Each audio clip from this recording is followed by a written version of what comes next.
Se você caiu, eu preciso que você pare por alguns segundos e escute isso com o coração aberto. Voltar ainda é possível.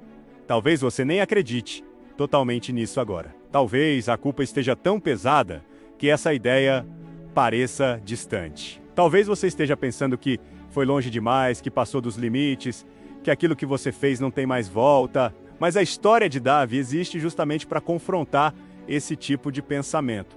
Porque Davi caiu, mas Davi voltou. A queda de Davi não foi pequena, não foi um erro leve, foi uma sequência de decisões que começaram com distração e terminaram em consequências profundas.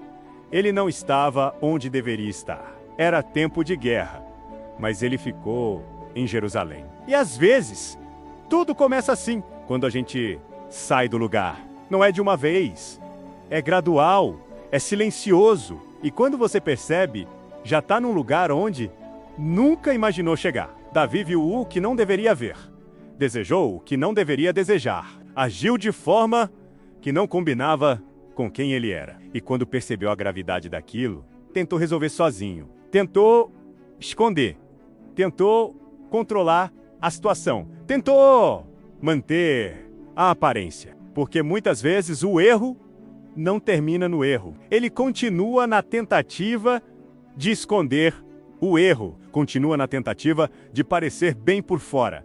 Talvez você esteja exatamente assim agora. Por fora, tentando manter tudo normal. Por dentro, carregando um peso que ninguém vê. Uma culpa silenciosa. E a sensação que vem junto com isso é perigosa. A ideia de que não tem mais jeito. De que Deus se afastou. Mas Deus não se afastou de Davi naquele momento. E ele também não se afastou de você. O silêncio de Deus não significa ausência. E então chega o momento do confronto. Deus envia Natã não para destruir Davi, mas para despertá-lo. Quando Deus confronta, não é para te humilhar, é para te trazer de volta. É para te dar uma chance de recomeçar. Davi se vê diante da própria verdade. Não tem mais como esconder. E aqui está o ponto mais importante.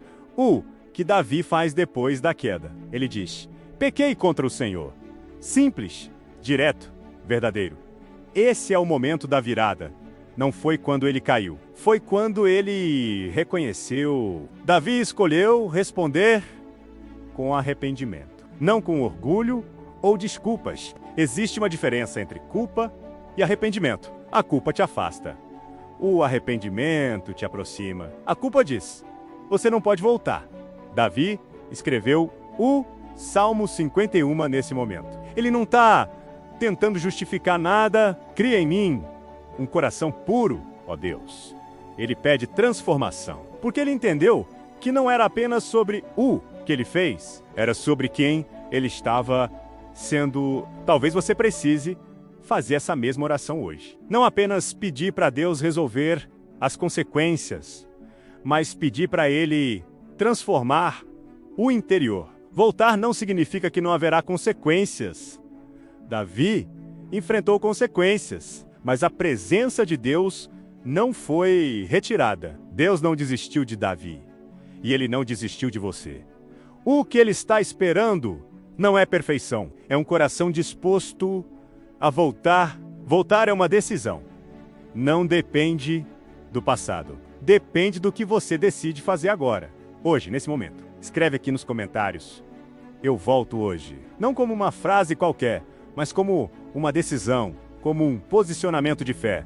Davi caiu, mas Davi voltou. E se você decidir voltar hoje, essa também pode ser a sua história.